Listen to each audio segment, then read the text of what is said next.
জিবরিল আলাইহিস সালাতু ওয়াস সালামকে ডাক দিয়ে বলতেছেন, জিবরিল রে, এই জান্নাতের মধ্যে কার পায়ের আওয়াজ পাওয়া যায়?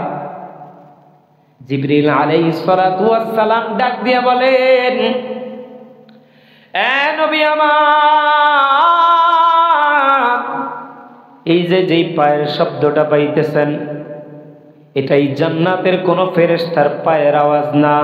এটা আপনার দুনিয়ার মধ্যে ওই যে হাবশী গোলাম, যাকে মদিনার মুয়াজ্জিন বানায় রাখছেন, যাকে মক্কার মুয়াজ্জিন বানাইছেন, যাকে মক্কার মুয়াজ্জিন বানাইছেন, এই পায়ের আওয়াজ আর কারণে আপনার ওই হাবশী গোলাম হযরত বিলালের পায়ের আওয়াজ জান্নাতে পাওয়া যায়।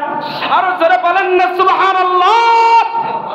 ও মুসলমান, এখান থেকে বোঝা যায় আমার আল্লাহর কাছে চেহারার কোনো দাম নাই। বিলালের চেহারা সুন্দর ছিল না, আমার আল্লাহর কাছে কণ্ঠের কোনো দাম নাই। বিলালের কণ্ঠও সুন্দর ছিল না। বিলালের কণ্ঠ সুন্দর না হওয়ার কারণে মাঝখানে মুয়াজ্জিন চেঞ্জ হওয়ার কথা ছিল, কিন্তু আমার আল্লাহর কাছে কণ্ঠের দাম নাই। আমার আল্লাহর কাছে দাম হচ্ছে ইখলাস। ইখলাস মুহাব্বতের বড় দাম। বিলাল যেই ভালোবাসা নিয়ে আযান দিছে, ওই ভালোবাসা আমার আল্লাহর কাছে কবুল হয়ে গেছে, যার কারণে বিলালের পায়ের আওয়াজ আমার আল্লাহর জান্নাতে পাওয়া যায়। ও মুসলমান, আল্লাহ রাসূল মেরাজ শেষ করে যখন বিলালকে সামনে পাইছেন, বিলালকে ডাক দিয়ে বলছেন, এ বিলাল, তুমি তো মুক্তি পেয়ে গেছো, তুমি তো মুক্তি পেয়ে গেছো।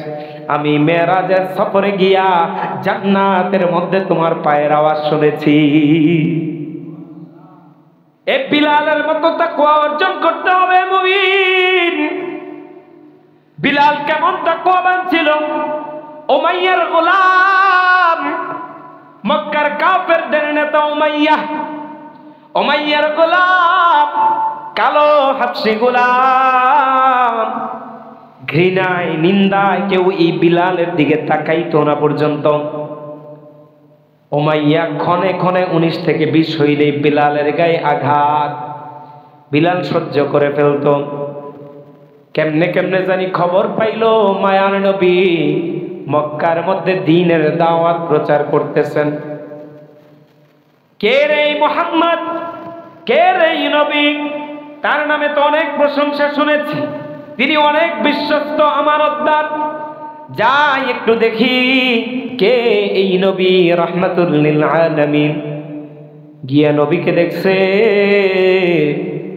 মায়ার নবীর চেহারার দিকে তাকাইয়া বেলাল চিন্তা করে, অনেক মানুষের কাছ থেকে ভালো মন্দ অনেক কথাই শুনছি, কিন্তু আমি যে চেহারাটা দেখলাম, এত সুন্দর চেহারাওয়ালা একজন মানুষ, এত ভালো একজন মানুষ কোনোদিন মিথ্যা কথা বলতে পারে না। আসলেই তিনি আল্লাহর নবী। চিল্লা বলেন সুবহানাল্লাহ। কিন্তু বেলাল চিন্তা করতেছে, আরে আমি তো হাবশী গোলাম, তিনি তো একজন নেতা, আমি একটা গোলাম, আমি তার সামনে কেমনে যাব? আল্লাহর নবী তাকে দেখা মাত্রই কাছে ডাকলেন।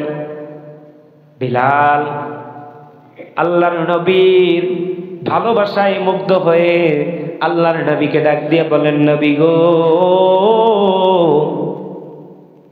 আমি বুঝতে পেরেছি আপনি আল্লাহর নবী, আমাকে একটু পড়ায় দেন না, লা ইলাহা ইল্লাল্লাহু মুহাম্মাদুর রাসূলুল্লাহ।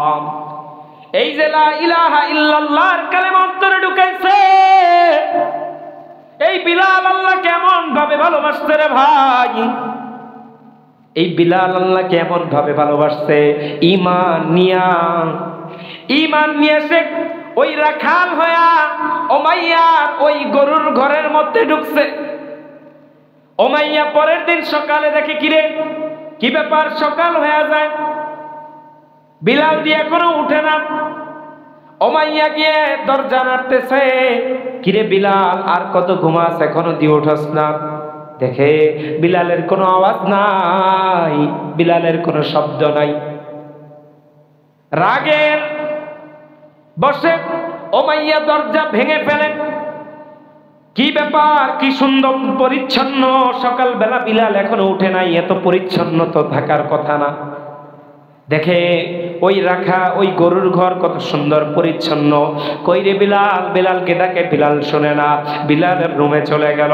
বিলালের রুমে গিয়ে দেখে বিলাল চুপ করে বিড়বিড় করে যেন কি বলে, বিড়বিড় করে যেন কি বলে, ডাক দেয় শোনে না, ডাক দেয় শোনে না। যেই একটা চাবুকের বাড়ি মারছে, হযরত বিলাল সহ্য করতে না পেরে এতক্ষণ আহাদ আহাদ বলতেছিল, আস্তে আস্তে চাবুকের বাড়ি সহ্য করতে না পাইরা চিল্লান মাইরা আল্লাহু আহাদ বলে চিল্লা উঠছে সুবহানাল্লাহ।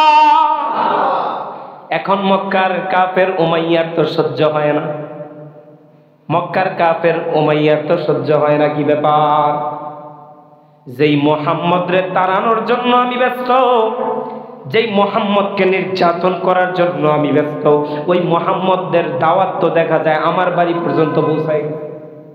মুহাম্মদের দাওয়াত দেখা যায় আমার বাড়ি পর্যন্ত পৌঁছায় গেছে। এবার বিলালকে প্রথমে সুন্দর মতো বলে, বিলাল রে, তুই আমার গোলাম, এলাকার মধ্যে যদি সরাসরি হয়ে যায় আমার গোলাম মুহাম্মদের উপর ঈমান আনছে, আমার মান সম্মান থাকবে না। এরে বিলাল, বল তোর কি দরকার, আমি তোর যা চাও আছে দিব, তুই ঈমানটা ছেড়ে দে। বিলাল ডাক দিয়া বলে, যেই আল্লাহর প্রতি ঈমান আনছি ওই আল্লাহর প্রতি ঈমান আনা যায়, ঈমান ছাড়া যায় না। যেই আল্লাহর প্রতি ঈমান আনছি ওই আল্লাহর প্রতি ঈমান আনা যায়, ঈমান ছাড়া নাই। আমি বিলালের ক্ষমতা নাই ওই আল্লাহকে বাদ দিয়ে অন্য কাউকে ইলাহ মাবুদ হিসাবে মানব। উমাইয়া রাগের বসে দেখে যে না, বিলাল কথা শুনে না। মক্কার মধ্যে শাস্তির আয়োজন করছে কিভাবে, ওই মরুভূমির বালুগুলো রোদের পাওয়ারে উত্তপ্ত হয়ে থাকে। এরে বাংলাদেশের মানুষ, এই বাংলাদেশের মধ্যেই তো গরমকালে দেখা যায় এর বাইরে হাঁটা যায় না, আর ওই মরুভূমির বালু কত উত্তপ্ত। হযরত বিলাল এই উত্তপ্ত বালুর মধ্যে তাকে শোয়াইয়া আবার বুকের উপর একটা ভারী পাথর দিয়া দিছে। ভারী পাথর চাপানিয়া বেলালকে ওই বালুর মধ্যে হেঁচড়াইতেছে। তারপরও বেলালের মুখের সাথে কানটা লাগায় দেখে, এখনো বিলাল চুপ করে না, ঈমান ছাড়ে নাই। বিলাল কোনো আহ উ শব্দ করে না। বিলালের মুখ থেকে এখনো আওয়াজ আসতেছে, আহাদ আহাদ আহাদ সুবহানাল্লাহ। ওই বিলাল এমনি এমনি জান্নাতে তার পায়ের শব্দ শোনা যায় না। ইনার মাটি রে সকল সুখ বুঝি তোর কপালে, ও মদিনার মাটি রে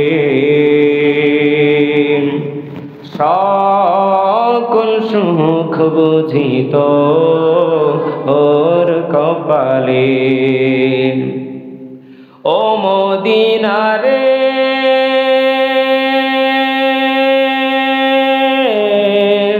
তোর বুকে আমার নবী, যার লাগি পাগল সবই, যার তরে হইল সৃষ্টি ত্রিভুবন। কাঁদি আমি সারাক্ষণে, কখন যাব সেখানে, কাঁদি আমি সারাক্ষণে, কখন যাব সেখানে, সহে না আর পরাণে, ও মদিনার মাটি রে সকল সুখ বুঝিত ওর কপালে, ও মদিনা রে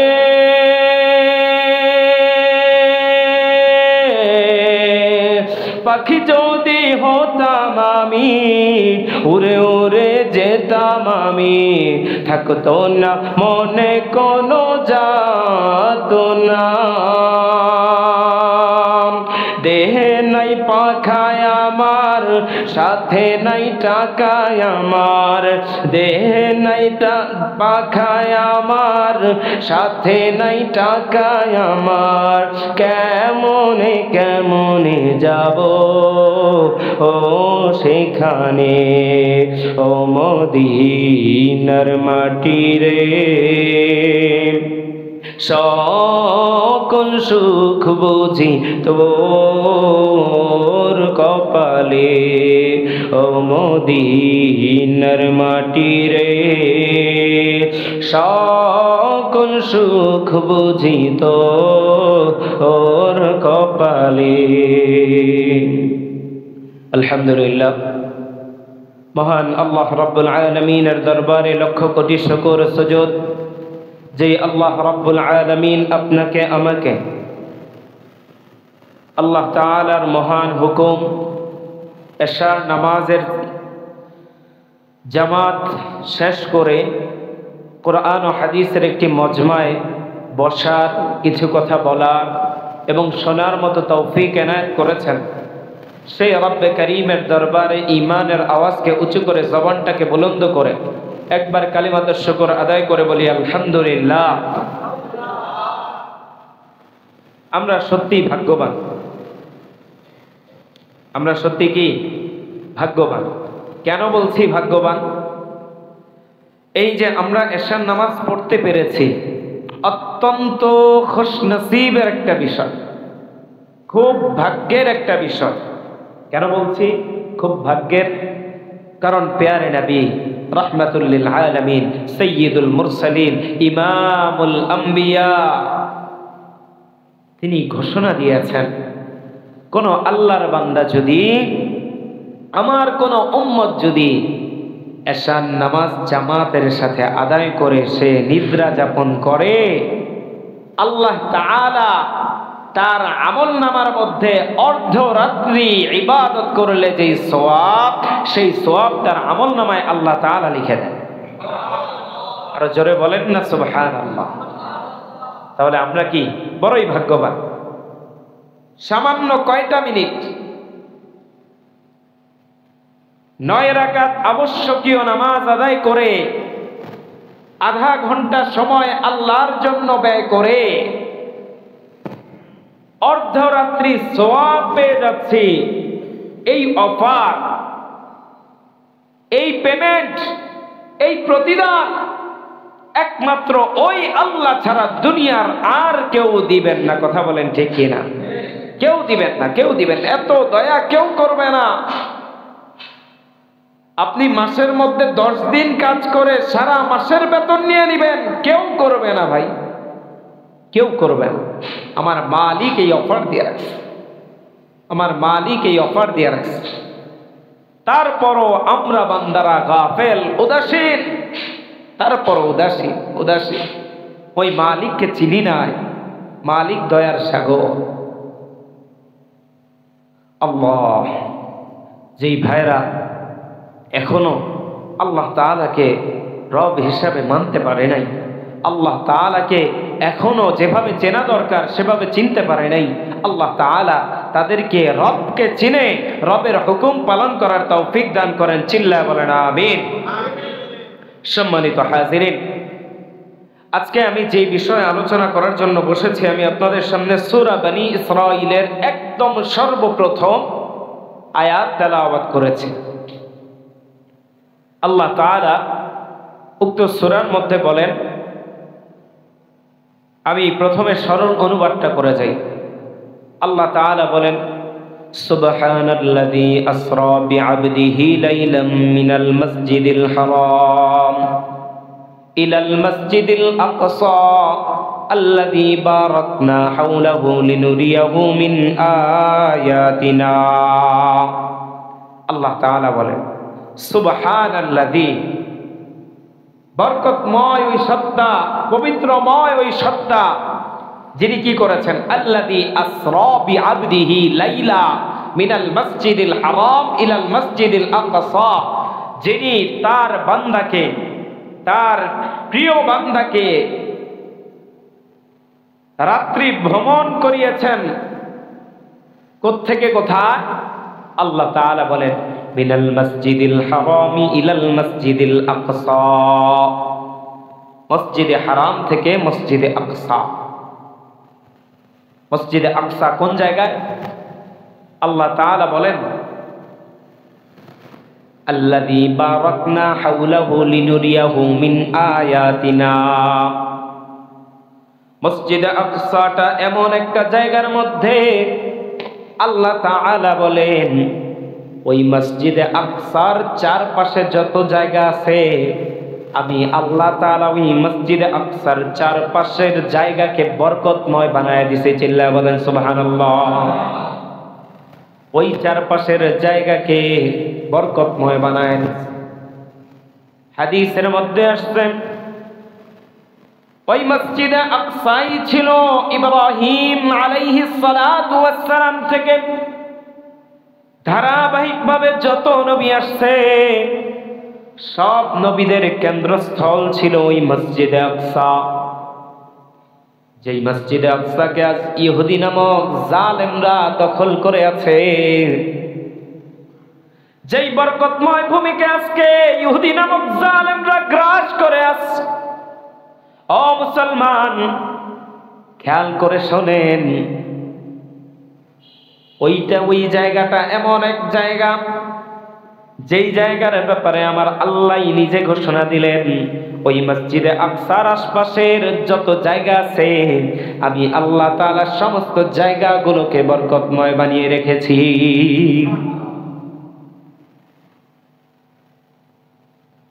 আল্লাহ তাআলা সূরা বনী ইসরাঈলের এই আয়াতের মধ্যে দুনিয়ার সফরের কথা বললেন, আসমানের সফরের কথা এখনো বলেন নাই। আসমানের সফরের কথা আল্লাহর রাসূলের হাদিস থেকে বিস্তারিত পাওয়া যায়। হযরত আনাস ইবনে মালিক রাদিয়াল্লাহু তাআলা আনহুর হাদিস থেকে বর্ণিত। আনাস ইবনে মালিক রাদিয়াল্লাহু তাআলা আনহু বলেন আল্লাহর রাসূল আমাদেরকে মেরাজের ঘটনা শোনান। আল্লাহর রাসূল বলেন জিবরিল আলাইহিস সালাতু ওয়াস সালাম আমি কাবার হাতিমের মধ্যে শোয়া ছিলাম। কাবার হাতিম কোনটা? হাতিমে কাবা বলা হয় কোনটাকে? দেখবেন যারা হজ করতে গেছেন, হাজী সাহেব আছেন এই জায়গায়, হজ করতে যারা গেছেন দেখবেন কাবা ঘরের পরেও আরেকটা ছোট্ট দেয়াল দিয়ে ঘেরাও করা আছে। ছোট্ট দেয়াল দিয়ে ঘেরাও করা আছে। ওই যে ছোট্ট দেয়ালের অংশ ওইটাও কাবার অংশ। হযরত ইব্রাহিম আলাইহিস সালাতু ওয়াস সালাম যখন কাবা ঘর নির্মাণ করেন ওইটা সহ কাবা ঘর নির্মাণ করেছেন। তো পরবর্তীতে যখন মক্কার কুরাইশ বংশের লোকেরা যখন মক্কাকে পুনর্নির্মাণ করতে যায় তখন তাদের একটা শর্ত ছিল এরকম যে আমরা এই কাবা ঘর নির্মাণ করার ক্ষেত্রে আমাদের হারাম উপার্জিত কোনো সম্পদ এটার পেছনে ব্যয় করব না। হারাম উপার্জিত কোনো সম্পদ এটার পেছনে ব্যয় করব না। আমরা তো মাশাআল্লাহ মসজিদের এমন হালত হইছে, কার টাকা হালাল কার টাকা হারাম বোঝা বড় দায়। মক্কার কুরাইশ বংশের লোকেরা তাদের মধ্যে ঈমান নিয়ে বড় টানাটানি ছিল। ওই সময় অনেকে মূর্তি পূজা করত, কিন্তু তারপরও তারা কাবা ঘর নির্মাণ করবে, আল্লাহর ঘর নির্মাণ করবে। প্রশ্ন করতে পারেন হুজুর তারা তো কাফের ছিল, তারা ভাই তারা কাফের থাকলেও আল্লাহকে মানত, আল্লাহকে বিশ্বাস করত। কোরআনের আয়াত আল্লাহ বলেন ওয়ালা ইন সাআলতাহুম মান খালাকাস সামাওয়াতি ওয়াল আরদ, ও নবী আপনি যদি তাদেরকে জিজ্ঞাসা করেন আসমান এবং জমিনকে সৃষ্টি করেছেন, আপনি যদি তাদেরকে এই প্রশ্ন করেন লা ইয়াকুলুন্নাল্লাহ, তারা অবশ্যই এই সাক্ষ্য প্রদান করবে এই আসমান দুনিয়ার আর কেউ না, কোনো দেবদেবী না, কোনো মূর্তি না, কোনো মাটির তৈরি মূর্তি তৈরি করে নাই, এই আসমান জমিন তৈরি করছেন যিনি, তার নাম কি? মক্কার কাফেররা পর্যন্ত আল্লাহকে মানত, কিন্তু তাদের ভুল ছিল, তারা আল্লাহর সাথে শিরিক করত, আল্লাহর সাথে শিরিক করত, যার কারণে তারা মুশরিক হয়ে গেছে। আর আল্লাহ তাআলা বলেন ইন্নাশ শিরকা লাযুলমুন আযীম, নিঃসন্দেহে শিরিক হচ্ছে সবচেয়ে বড় গুনাহ। শিরিক কি? সবচেয়ে বড় গুনাহ। ইন্নাল্লাহা লা ইয়াগফিরু আন ইউশরাকা বিহি ওয়া ইয়াগফিরু মা দুনা যালিকা লিমান ইয়াশা। আল্লাহ তাআলা শিরক ছাড়া যত গুনাহ আছে সব গুনাহকে আমার আল্লাহ মাফ করে দিবেন, কিন্তু আল্লাহ বলেন শিরকের গুনাহকে আল্লাহ মাফ করেন না। এখান থেকে কি বুঝেন? এখান থেকে এটা হচ্ছে যে যত বড় কবিরা গুনাহই হোক আল্লাহ চাইলে তার বান্দাকে মাফ করে দিতে পারে। সে যদি ক্ষমা চায় বা না চায়, আল্লাহর যদি দয়া জাগে আল্লাহ চাইলেও মাফ করে দিতে পারেন। কিন্তু শিরকের গুনাহ কোন বান্দা যদি পরিপূর্ণ তওবা না করে, পুনরায় কালেমা না পড়ে, তার গুনাহ আল্লাহ কোশ্চিনকালেও ক্ষমা করবেন। এজন্য শিরকের গুনাহ থেকে বেঁচে থাকে। মক্কার কাফেররা, কুরাইশ বংশের লোকেরা, তারা কাবা পুনর্নির্মাণ করলো। ওই তখন হালাল উপার্জিত সম্পদ দিয়ে পুনর্নির্মাণ করতে গিয়ে অর্থ সংকটে পড়ে যাওয়ার কারণে তারা কাবার পরিধিটাকে একটু কমিয়ে এনেছিল। এজন্যই ওই পাশে ছোট্ট দেয়ালটা রয়ে গেছে, ততটুকু কাবার অংশ। তওয়াফ করার সময় ওইটার বাইরে দিয়ে ওইটাকে সহ তওয়াফ করতে হয়। তো যেই কথা বলছিলাম, আল্লাহ রসুল ওই হাতিমে কাবা, অর্থাৎ ওই যে কাবার পাশে যে মাঝখানে যতটুকু জায়গা, এই জায়গার মধ্যে শোয়া ছিলেন। আল্লাহ রসুল বললেন যে আমার কাছে হযরত জিবরিল আলাইহিস সালাতু ওয়াস সালাম আসলেন। এসে কি করলেন? প্রথম কাজটা কি? প্রথম কাজটা হচ্ছে আল্লাহ রসুল বলেন আমার বক্ষকে বিদীর্ণ করা হলো, আমার বক্ষ, আমার বুক কেটে ফেলা হলো, একদম নাভি পর্যন্ত কেটে ফেলা হলো। বুক চিরে আমার কলবটাকে বের করা হলো, কলবটাকে বের করা হলো। কলবটাকে বের করে একটা স্বর্ণের পাত্রের মধ্যে রাখা হলো, একটা স্বর্ণের পাত্রের মধ্যে রাখা হলো। হাদিসের মধ্যে বলা হয় যে ওই স্বর্ণের পাত্রের মধ্যে ঈমান এবং ইয়াকিন দ্বারা ভরপুর ছিল। চিল্লায়া বলেন না সুবহানাল্লাহ। ঈমান এবং ইয়াকিন দ্বারা ভরপুর ছিল। আল্লাহ রসুলের সে কল্পটাকে জমজম পানি দিয়ে ধৌত করা হলো, তারপর আবার স্বস্থানে ফিট করে দেওয়া হলো। এখান থেকে একটা জিনিস বোঝা যায়, কলব শরীরের অত্যন্ত গুরুত্বপূর্ণ একটা জিনিস। কি বলেন? কথা ঠিক কিনা? যার কলব ঠিক, সব ঠিক হয়ে যাবে ইনশাআল্লাহ। কারণ প্যারা হাবিব সাল্লাল্লাহু আলাইহি ওয়াসাল্লাম হাদিসের মধ্যে জানিয়ে দিয়েছেন, আলা ইন্না ফিল জাসাদি মুদগা ইদা সালুহাত সালুহাল জাসাদু কুল্লু ওয়া ইদা ফাসাদাত ফাসাদাল জাসাদু কুল্লু। এ দুনিয়ার উম্মত, ভালো করে শুনে নাও, তোমাদের শরীরের মধ্যে এমন একটা মাংসপিণ্ড আছে, এমন একটা মাংসপিণ্ড আছে যেটা সুস্থ থাকলে শরীর সুস্থ থাকে, আর ওইটা নষ্ট হয়ে গেলে শরীরও নষ্ট হয়ে যায়। বুঝতে পারছেন?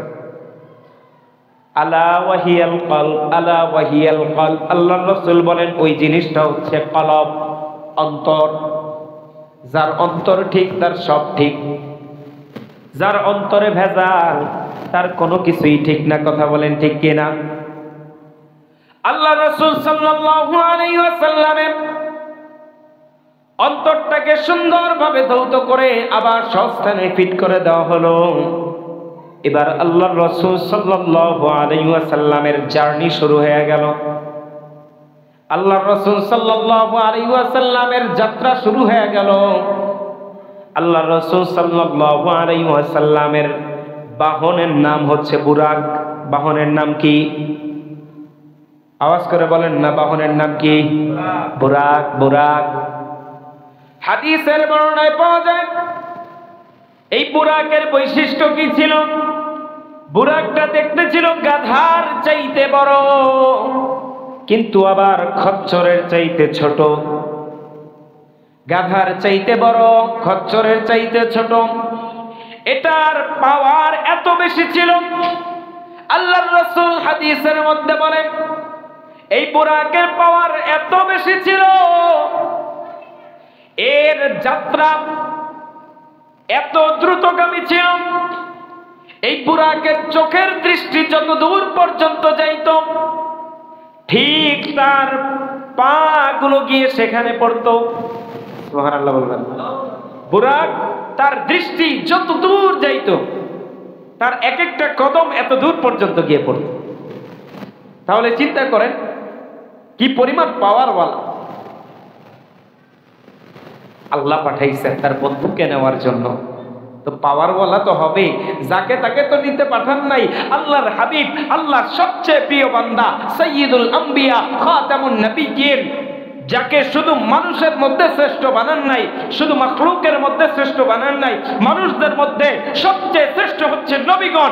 নবীগণের নেতা, নবীগণের ইমাম বানাইছেন ওই নবীকে। তো ওই নবীকে যেই বাহন আনতে পাঠাবেন, যেই বাহন দিয়ে আনতে পাঠাবেন, সেটা তো অবশ্যই পাওয়ারফুলই হবে। কথা বলেন ঠিক কিনা? ওই বুরাকের পাওয়ার এত বেশি ছিল, আজকের বৈজ্ঞানিক আবিষ্কারে যত রকেট আবিষ্কারই হোক না কেন, যত বড় বিমানই আবিষ্কার হোক না কেন, ওই বুরাককে কখনো ফেল করতে পারবে না। কথা বলেন ঠিক কিনা? কারণ দুনিয়ায় যারা সৃষ্টি করে, যেই বিজ্ঞানিকরা বিজ্ঞান দিয়ে বিভিন্ন জিনিস বানায়, ওই বৈজ্ঞানিকরা কার সৃষ্টি? আর আল্লাহ যেই জিনিস সৃষ্টি করছেন, এটার সাথে বান্দার সৃষ্টির কোনো তুলনা হয়? এজন্য বলতেছিলাম, আল্লাহর হাবিবকে আল্লাহ তাআলা বড় মহব্বত করে রাখছেন, তাকে নিয়ে যাওয়ার জন্য বাহন পাঠাইছেন। আল্লাহর হাবিব সাল্লাল্লাহু আলাইহি ওয়াসাল্লাম ওই বাহনের মধ্যে চড়লেন। বাহন অতি দ্রুত ওই মসজিদুল হারাম থেকে মসজিদুল আকসায় চলে আসলেন। সুবহানাল্লাহ বলবেন। মসজিদে হারাম কত দূর? সেই সৌদি আরবে মক্কার মধ্যে মসজিদে হারাম, আর এই ফিলিস্তিনের জেরুজালেমে হচ্ছে মসজিদুল আকসা। আপনি আমি যাইতে গেলে, বিমানে যাইতে গেলেও মোটামুটি 3-4 ঘন্টার ব্যাপার, কিন্তু পলকের মধ্যেই আল্লাহর রাসূল সাল্লাল্লাহু আলাইহি ওয়াসাল্লাম মসজিদে আকসায় চলে আসলেন। মসজিদে আকসায় এসে আল্লাহর রাসূল সাল্লাল্লাহু আলাইহি ওয়াসাল্লাম বুরাকটাকে একটা পাথরের সাথে বেঁধে রাখলেন। একটা পাথরের সাথে বেঁধে এবার আল্লাহর রাসূল সাল্লাল্লাহু আলাইহি ওয়াসাল্লাম মসজিদুল আকসায় প্রবেশ করবেন। মসজিদে আকসায় প্রবেশ করে দেখেন আল্লাহর রাসূলকে স্বাগত জানানোর জন্য পৃথিবীর শুরু থেকে নিয়ে আল্লাহর রাসূলের আগ পর্যন্ত যত নবীগণ ছিলেন, সমস্ত নবীরা আল্লাহর রাসূলকে অভ্যর্থনা, ওয়েলকাম জানানোর জন্য দাঁড়ায় আছে। সব নবীগণ দাঁড়ায় আছেন, আল্লাহর রাসূলকে স্বাগতম জানালেন। এবার ওখানে গিয়ে 2 রাকাত নামাজ আদায় করা হবে। কে ইমামতি করবে? আল্লাহর রাসূল চিন্তা করলেন, আদম আলাইহিস সালাতু ওয়াস সালাম আদি পিতা, সর্বশ্রেষ্ঠ মানুষ, আমাদের সবার পিতা, সম্ভবত উনি নামাজ আদায় করবেন, উনি ইমামতি করবেন। এরপরে আবার চিন্তা করলেন হযরত ইব্রাহিম আলাইহিস সালাতু ওয়াস সালাম, আল্লাহর বড় পরীক্ষিত বান্দা, হয়তোবা তিনি ইমামতি করবেন। পরিশেষে জিবরাইল আলাইহিস সালাতু ওয়াস সালাম ডাক দিয়ে বলতেছেন, নবী সামনে চলে যান, আজকের এই দিনে আর কোন নবী ইমামতিতে দাঁড়াবে না। আজকের দিনে আল্লাহ তাআলা এই নামাজের ইমামতি করার মাধ্যমে আপনি নবীকে ইমামুল মুরসালিন বানায় দিবেন। চিল্লা বলেন না সুবহানাল্লাহ। নবী সমস্ত নবীদেরকে নিয়ে 2 রাকাত নামাজ আদায় করলেন। নামাজ আদায় করার পর এবার আসমানের যাত্রা শুরু হবে। আসমানের যাত্রা শুরু হবে। আসমানের যাত্রা হাদিসের কোন কোন বর্ণনায় আছে বুরাক দিয়ে আল্লাহ রসুল উপরের যাত্রা শুরু করেন, আবার কোন কোন বর্ণনায় পাওয়া যায় আল্লাহ তাআলা ওই আসমানে ওঠার জন্য আল্লাহ রসুলের জন্য কুদরতি এক সিঁড়ির ব্যবস্থা করে দিয়েছেন। ওই আসমান থেকে দুনিয়ার মধ্যে সিঁড়ির ব্যবস্থা কল্পনা করা যায়নি। কত বৈজ্ঞানিক কত চেষ্টা করে, কিরে কি ব্যাপার, ওই তো আকাশ দেখা যায়, চলো একটু আকাশ থেকে ঘুরে আসি। আজ পর্যন্ত কোনো বৈজ্ঞানিক পায় নাই। দুনিয়া থেকে দেখা যায় এই বুঝে আসমান ধরে ফেলবো, কিন্তু যত উপরে যায় ততই মনে হয় আরো বহুদূর। কথা বলেন ঠিক কিনা? এটা দুনিয়ার কারো সৃষ্টি না রে ভাই, এটা আমার আল্লাহর সৃষ্টি। ওই আসমানটার দিকে তাকায় দেখো না, আল্লাহর কুদরত বোঝা বড় দায়। দুনিয়ার মধ্যে একতলা বিল্ডিং বানাইবা, সামান্য 11 ফিট 14 ফিট একটা ছাদ দিবা, তাকায় দেখো বিল্ডিং এর চারপাশে কতগুলা পিলার দেওয়া লাগে, কতগুলা খুঁটি দেওয়া লাগে। একটা টিনের ঘর করবা, কতগুলা বাঁশ দেওয়া লাগে দেখো না। কিন্তু আমার আল্লাহ এত বিশাল আসমান বানাইলেন, পৃথিবীর এ প্রান্ত থেকে ও প্রান্তে যাও, মাগরিব থেকে মাশরিক, শিমাল থেকে জুনুব, পশ্চিম থেকে পূর্ব, উত্তর থেকে দক্ষিণে যাও, আজও পর্যন্ত কেউ কি বলতে পারবে আসমানের একটা খুঁটি দেখছি? পারবেনি। না না না, এই খুঁটিবিহীন আমার আল্লাহ আসমান বানাইছেন। এখান থেকেই বুঝায় দিলেন বান্দা, আমি আল্লাহ কত বড়, আমি আল্লাহ কত শক্তিশালী। আল্লাহ তাআলা নবীর জন্য কুদরতি সিঁড়ির ব্যবস্থা করে দিলেন। এবার নবী জিবরাইল আলাইহিস সালাতু ওয়াস সালামের সাথে আসমানের দিকে চলতেছেন। প্রথম আসমানের কাছে যখন চলে গেছেন, জিবরাইল আলাইহিস সালাতু ওয়াস সালাম প্রথম আসমানের গেটে গিয়ে কোরআন আনতেছেন। ভেতর থেকে আওয়াজ আসতেছে, কে কোরআন আরব? এবার জিবরাইল আলাইহিস সালাতু ওয়াস সালাম ডাক দিয়ে বলতেছেন, জিবরাইল। এবার জিজ্ঞাসা করা হয়, তোমার সাথে যেই লোকটি আছে সে কে? এবার জিবরাইল আলাইহিস সালাতু ওয়াস সালাম উত্তর দেন, আমার সাথে যিনি আছেন তিনি মুহাম্মাদুর রাসূলুল্লাহ সাল্লাল্লাহু আলাইহি ওয়াসাল্লাম। এবার ফেরেশতারা ডাক দিয়া কয়, তার যাত্রা কি শুরু হয়েছে নাকি? বলে হ্যাঁ, তার যাত্রা শুরু হয়ে গেছে। ওই আসমানের ফেরেশতারা দরজা খুলে দিয়ে আল্লাহর রাসূলকে ওয়েলকাম জানাইতে থাকেন, মারহাবান বিন নবী সালেহ, মারহাবান বিন নবী সালেহ। আল্লাহর রাসূলকে ওয়েলকাম জানায়, আল্লাহর ফেরেশতারা ওয়েলকাম জানায়া প্রথম আসমানে ঢুকে। প্রথম আসমানে ওঠার পর সেখানে গিয়ে আল্লাহর নবী দেখেন আমাদের আদি পিতা হযরত আদম আলাইহিস সালাতু ওয়াস সালাম সেখানে উপস্থিত। সুবহানাল্লাহ বলবেন না? আদম আলাইহিস সালাতু ওয়াস সালাম নবীকে দেখা মাত্রই তাড়াতাড়ি চলে আসলেন। আল্লাহর নবী আদম আলাইহিস সালাতু ওয়াস সালামকে দেখে সালাম প্রদান করলেন। সালামের উত্তর নিয়ে আল্লাহর রাসূলকে সম্ভাষণা অভ্যর্থনা জানিয়ে বললেন, মারহাবান বিন নবী সালেহ ওয়াল ইবনি সালেহ। আদম আলাইহিস সালাতু ওয়াস সালাম ডাক দিয়ে বলতেছেন, মারহাবা, স্বাগতম, সৎ নবী এবং সৎ সন্তান। আল্লাহ রাসূল আদম আলাইহিস সালাতু ওয়াস সালামের সন্তান না ভাই? সন্তান তো। আদম আলাইহিস সালাতু ওয়াস সালামের পর থেকে যারাই দুনিয়ায় আসে তারা সবাই কি আদম আলাইহিস সালাতু ওয়াস সালামের সন্তান। আল্লাহ রাসূল আদম আলাইহিস সালাতু ওয়াস সালামের সাথে সাক্ষাৎ করলেন। একটা জিনিস দেখতে পাইলেন, আদম আলাইহিস সালাতু ওয়াস সালাম মাঝখানে বসা, তার ডান পাশে জান্নাতীরা, জান্নাতীদের রূহ সেখানে রয়েছে, আর হাতের বাম পাশে জাহান্নামীদের রূহ সেখানে রয়েছে। অর্থাৎ আদম আলাইহিস সালাতু ওয়াস সালাম যেহেতু আদি পিতা, তার যত সন্তান আছে সন্তানদের মধ্যে কে জাহান্নামী হইল কে জান্নাতি হইল, আদম আলাইহিস সালাতু ওয়াস সালামের সামনে সেগুলো উপস্থিত করা। সুবহানাল্লাহ। এবার আল্লাহর নবী প্রথম আসমান থেকে বিদায় নিয়ে উপরের দিকে উঠেন, দ্বিতীয় আসমানে যান। দ্বিতীয় আসমানে গিয়ে কোরআন নেন, বলে কে? বলে জিবরাইল। তোমার সাথে কে? বলে মুহাম্মদ।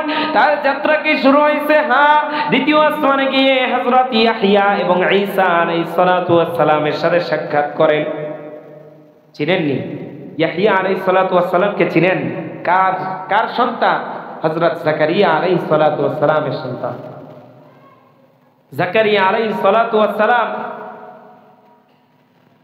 আল্লাহর কাছে সন্তান চাইছেন, সন্তান পান না। বয়স হইতে হইতে বৃদ্ধ হয়ে গেছে।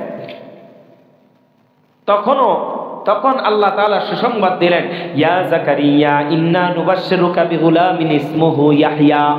হে জাকারিয়া, আমি আল্লাহ তোমাকে সুসংবাদ দিতেছি। বলে কি সুসংবাদ? বলে আমি আল্লাহ তোমাকে একটা সৎ সন্তান দান করব, যার নাম হবে ইয়াহইয়া। জাকারিয়া আলাইহিস সালাতু ওয়াস সালাম ডাক দিয়ে বলে, আমি একটা কমজোর মানুষ, আমি একজন বুড়া মানুষ, আর আমার স্ত্রী হচ্ছে বন্ধা, তাহলে আমাদের সন্তান কোত্থেকে আসবে? আল্লাহ বলেন, ওইটা তোমার বোঝার দরকার নাই, এটা আমি আল্লাহ তাআলার নিদর্শন। সুবহানাল্লাহ। আল্লাহ তাআলা ইয়াহইয়া আলাইহিস সালাতু ওয়াস সালামকে দান করেছেন, আর ঈসা আলাইহিস সালাতু ওয়াস সালামকে আমাদের নবীর আগের নবী হযরত ঈসা আলাইহিস সালাতু ওয়াস সালাম, যার বাবা নাই, যার কি নাই? বাবা নাই, আল্লাহ তাআলা বাবা ছাড়া সন্তান দান করলেন। আল্লাহ এর মাধ্যমে বুঝাইলেন, আরে বান্দা, আমি আল্লাহ সব কিছু পারি। আমি আল্লাহ আদমকে বানায় দেখাইলাম, কোনো কিছু নাই, কোনো নজির নাই, কোনো মিসাল নাই, কোনো দৃষ্টান্ত নাই, কোনো উদাহরণ নাই, কিছুই নাই। কোনো দৃষ্টান্ত ছাড়া, কোনো উদাহরণ ছাড়া, কোনো মিসাল ছাড়া আমি আল্লাহ তাআলা আদম সফিউল্লাহকে বানাইলাম। আবার ঈসা আলাইহিস সালাতু ওয়াস সালামকে সৃষ্টি করে আমি আল্লাহ তাআলা দেখায় দিলাম, আমি আল্লাহ চাইলে বাবার প্রয়োজন হয় না, আমি আল্লাহ চাইলে বাবা ছাড়াও সন্তান জন্ম দিতে পারি। সুবহানাল্লাহ। ঈসা আলাইহিস সালাতু ওয়াস সালাম এখনো কিন্তু তিনি ইন্তেকাল করেন নাই, করছেননি? না, করেন নাই। কিয়ামতের আগে ইমাম মাহদির সময়ে ঈসা আলাইহিস সালাতু ওয়াস সালামের আবার আগমন ঘটবে। তবে ঈসা আলাইহিস সালাতু ওয়াস সালাম ওই সময়ে নবী হিসাবে আসবেন না, নবী হিসাবে আসবেন না, বরং রাহমাতুল লিল আলামিন, সাইয়্যিদুল মুরসালিন, খাতামুন নবিয়্যিন মুহাম্মদ আরবি সাল্লাল্লাহু আলাইহি ওয়াসাল্লামের একমাত্র উম্মত হিসাবে তিনি দুনিয়ায় আগমন করবেন। সুবহানাল্লাহ। একজন নবী আরেক নবীর উম্মত হিসাবে দুনিয়ায় আগমন করবেন, এরকম রিকোয়েস্ট অনেক নবী করেছে, আল্লাহ শেষ নবীর উম্মত বানাও। কারণ এই শেষ নবীর উম্মতদের এত দাম, তাদের 1000 বছর, 700 বছর, 800 বছর এরকম হায়াত ছিল। তাদের ওই দীর্ঘ সময়ে যতটুকু বরকত না ছিল, আল্লাহ তাআলা আপনার আমার 60-70 বছরের জিন্দেগিতে তার চাইতে বহুগুণ বরকত দান করেছেন। সুবহানাল্লাহ। এ বান্দা, কেমন বরকত! দিলের কানটা লাগা শোনো, ও বাটুলিয়ার মুসলমান, আজকে যারা এখনো এদিক সেদিক ঘোরাফেরা করছো, আসো না কোরআনের আলোচনা শোনো, দিলটা নরম হবে, দিলটা নরম হবে, দিলটা নরম হবে। এ বন্ধু, কোন কথা বলছিলাম? ভুলে গেছে সব। হ্যাঁ, ঈসা আলাইহিস সালাতু ওয়াস সালাম। বলছিলাম আমাদের কত দাম, এই উম্মতের কত দাম, এই উম্মতের দাম আল্লাহ এত বাড়াইছেন। আমার নবী ঘোষণা দেয়, আমার উম্মতের আগে কোন নবীর উম্মতেরা জান্নাতে প্রবেশ করতে পারবে না। আমার উম্মতের আগে কোন নবীর উম্মতেরা জান্নাতে প্রবেশ করতে পারবে না, এত দাম আমাদের। আজকে আমরা নিজেরা নিজেদেরকে চিনি না। ওই মিয়া ইহুদি খ্রিস্টানদের অনুসরণ অনুকরণ মিয়া করো মিয়া, লজ্জা হওয়া দরকার, লজ্জা হওয়া দরকার।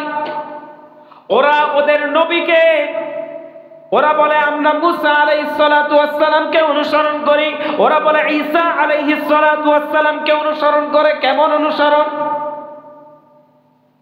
এই যে ক্রিসমাস চলে গেল ডিসেম্বর মাসে, আমাদের মুসলমান অনেক গর্ধব আছে, তারাও ওই ইহুদি খ্রিস্টানদের সাথে তাল মিলিয়ে তারাও এটা পালন করে। অথচ ওই খ্রিস্টানরা বিশ্বাস করে ঈসা আলাইহিস সালাতু ওয়াস সালাম, ঈসা আলাইহিস সালাতু ওয়াস সালাম তার বাবা নাই। একদল বলে ঈসা আলাইহিস সালাতু ওয়াস সালামের যেহেতু বাবা নাই সেহেতু তিনি জারর সন্তান, নাউজুবিল্লাহ। চতুর্থ আসমানে গিয়ে হযরত ইদ্রিস আলাইহিস সালাতু ওয়াস সালামের সাথে সাক্ষাৎ করলেন। তারপর পঞ্চম আসমানে উঠলেন। পঞ্চম আসমানে গিয়ে হযরত মূসা, হযরত হারুন আলাইহিস সালাতু ওয়াস সালামের সাথে সাক্ষাৎ করলেন। হারুন আলাইহিস সালাতু ওয়াস সালামকে চিনেননি? এই যে মাশাআল্লাহ, একজন বলছে সুন্দর উত্তর। হারুন আলাইহিস সালাতু ওয়াস সালাম কে? মূসা আলাইহিস সালাতু ওয়াস সালামের ভাই। মূসা আলাইহিস সালাতু ওয়াস সালামের ভাই, তিনিও একজন নবী। কখন থেকে নবী হলেন? হযরত মূসা কালিমুল্লাহ ছোট বয়সে কয়লা মুখে দেওয়ার কারণে তার জিহ্বাটা পুড়ে গেছে। তখন থেকেই তার মুখের মধ্যে তোতলামো তোতলামো একটা ভাব, কথা স্পষ্ট বের হয় না, কথা বুঝাইতে পারে না। যার কারণে আল্লাহ তাআলা যখন বললেন ইযহাব ইলা ফিরআউনা ইন্নাহু তাগা, বড় হওয়ার পরে হযরত মূসাকে আল্লাহ তাআলা আদেশ করলেন, যাও ফিরআউনকে দাওয়াত দাও, ফিরআউনের কাছে গিয়ে বলো আল্লাহর সাক্ষ্য প্রদান করো, আমি আল্লাহর দিকে ফিরআউনকে ডাক দাও। এবার মূসা আলাইহিস সালাতু ওয়াস সালাম আল্লাহর কাছে বললেন, ওয়াল্লাহ রাব্বি ইশরাহ লি সাদরি ওয়া ইয়াসসির লি আমরি ওয়াহলুল উকদাতাম মিন লিসানি ইয়াফকাহু কওলি।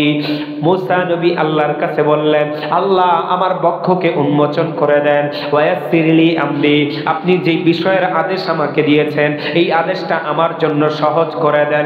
ওয়াহলুল উকদাতাম মিন লিসানি, আমার মুখ থেকে জড়তা দূর করে দেন। ইয়াফকাহু কওলি, কেন জড়তা দূর করবেন? জড়তা দূর করে দেন এই কারণে যাতে সবাই আমার কথা বুঝতে পারে। ওয়া আখি হারুন, এর সাথে এই দোয়া করলেন, আমার ভাই হারুনকেও আমার সঙ্গী বানায়া দেন। আল্লাহ তাআলা নবীর সঙ্গী হিসাবে হযরত হারুন আলাইহিস সালাতু ওয়াস সালামকেও নবীর মর্যাদা দিয়ে দিলেন। চিল্লা বলেন সুবহানাল্লাহ। হযরত হারুন আলাইহিস সালাতু ওয়াস সালামের সাথে পঞ্চম আসমানের সাক্ষাৎ। আমার নবী শ্রেষ্ঠ নবী ষষ্ঠ আসমানে উঠলেন। ষষ্ঠ আসমানে গিয়ে হযরত মূসা কালিমুল্লাহর সাথে সাক্ষাৎ। এরপর মূসা কালিমুল্লাহর সাথে সাক্ষাৎ করে আল্লাহর নবী সপ্তম আসমানে উঠলেন। সপ্তম আসমানে গিয়ে দেখলেন হযরত ইব্রাহিম আলাইহিস সালাতু ওয়াস সালাম বাইতুল মামুর নামক একটা মসজিদের সাথে হেলান দিয়ে বসে আছেন। বাইতুল মামুর নামক একটা মসজিদের সাথে হেলান দিয়ে বসে আছেন। বাইতুল মামুর কোন মসজিদ? ওই মসজিদ এমন একটা মসজিদ রে ভাই, সপ্তম আসমানের মধ্যে হাদিসের মধ্যে পাওয়া যায় ওই মসজিদের মধ্যে প্রতিদিন ৭০,০০০ ফেরেশতা নামাজ আদায় করে। কয় হাজার? ৭০,০০০ ফেরেশতা নামাজ আদায় করে। তারপরও কি একদিন যেই ফেরেশতারা নামাজ আদায় করে, হাদিসের মধ্যে আসছে কিয়ামত পর্যন্ত ওই ফেরেশতারা আর নামাজ আদায়ের সুযোগ পাবে না। সুবহানাল্লাহ। তাহলে চিন্তা করেন আল্লাহর ফেরেশতার সংখ্যা কি পরিমাণ। প্রতিদিন 70,000 ফেরেশতা সেখানে নামাজ আদায় করে। আর হাদিসের মধ্যে আসছে ওই 70,000 ফেরেশতা যে একদিন নামাজ আদায় করলো, কিয়ামত পর্যন্ত ওই মসজিদে নামাজ আদায় করার আর চান্স তাদের হবে না। তাহলে কি পরিমাণ সিরিয়াল আর কি পরিমাণ ফেরেশতা আল্লাহ তাআলা বানায় রাখছেন। অগণিত ফেরেশতা, অগণিত ফেরেশতা। ইব্রাহিম আলাইহিস সালাতু ওয়াস সালামের সাথে সাক্ষাৎ করলেন। সাক্ষাৎ করে সপ্তম আসমানের উপরে হচ্ছে সিদরাতুল মুনতাহা। সপ্তম আসমানের উপরে কি? সিদরাতুল মুনতাহা। এবার সপ্তম আসমানের উপরে যখন উঠেন, এতক্ষণ জিবরিল আলাইহিস সালাতু ওয়াস সালাম একটা ব্যাস ধরেছিলেন। এতক্ষণ পর্যন্ত জিবরিল এই যে প্রথম আসমানে উঠলেন, দ্বিতীয় আসমানে উঠলেন, তৃতীয় আসমানে উঠলেন, চতুর্থ আসমানে উঠলেন, পঞ্চমে উঠলেন, ষষ্ঠে উঠলেন, সপ্তমে উঠলেন, এতক্ষণ একটা ব্যাস ধরেছিলেন, তার আসল রূপ প্রকাশিত হয়নি। যখন তিনি সপ্তম আসমান ভেদ করে সিদরাতুল মুনতাহায় উঠতে যাবেন, তখন তিনি আর ওই ব্যাস ধরা রূপে আর থাকেন নাই, তখন তিনি তার আসল রূপে ফিরে আসছেন। আসল রূপটা কেমন? তার 600 ডানা আল্লাহ তাআলা দান করছেন। সুবহানাল্লাহ। এক একটা ডানার কেমন? ওই যে জমজম কূপের পানি যারা খাইতে যান, ওইটা কার পাখার খোঁচা? ওই জমজমের কূপ জিবরিল আলাইহিস সালাতু ওয়াস সালামের পাখার খোঁচা। তাহলে চিন্তা করে দেখেন, একটা পাখার খোঁচা যদি এত বড় একটা কূপ নির্মাণ হয়ে যায়, তো ওই মানুষটার এক একটা পাখা কত বড় হবে। আর এই এক একটা পাখা যদি এত বড় হয়, ওই 600টা পাখাওয়ালা ফেরেশতা কত বড় হবে। চিল্লা বলেন না সুবহানাল্লাহ। আল্লাহর ফেরেশতা, আল্লাহর ফেরেশতা, আল্লাহর ফেরেশতা এত বড়। হাদিসের মধ্যে পাওয়া যায় আল্লাহর ফেরেশতা ইসরাফিল আলাইহিস সালাতু ওয়াস সালামের ব্যাপারে বর্ণনা আছে। ইসরাফিল আলাইহিস সালাতু ওয়াস সালামের মাথার মধ্যে যদি সারা দুনিয়ার মধ্যে যত পানি আছে, সব পানিগুলো যদি ইসরাফিল আলাইহিস সালাতু ওয়াস সালামের মাথার মধ্যে দেওয়া হয়, ওই পানিগুলো মাথার এক প্রান্ত থেকে আরেক প্রান্ত যেতে যেতে দুনিয়ার সমস্ত পানিগুলা শুকায়া যাবে। চিল্লায় বলেন না সুবহানাল্লাহ। আল্লাহর কত বড় সৃষ্টি, কিন্তু এত বড় সৃষ্টিগুলোকেও আল্লাহ শ্রেষ্ঠত্ব দেন নাই। আপনার আমার মতো ছোট ছোট মানুষগুলাকে আল্লাহ শ্রেষ্ঠত্ব দিয়েছেন। ও দুনিয়ার মুসলমান, শুকরিয়া আদায় করবা কিভাবে? কেমনে শুকরিয়া আদায় করবা? কেমনে শুকরিয়া আদায় করবা? এবার সিদরাতুল মুনতাহায় আল্লাহর রাসূল গেলেন।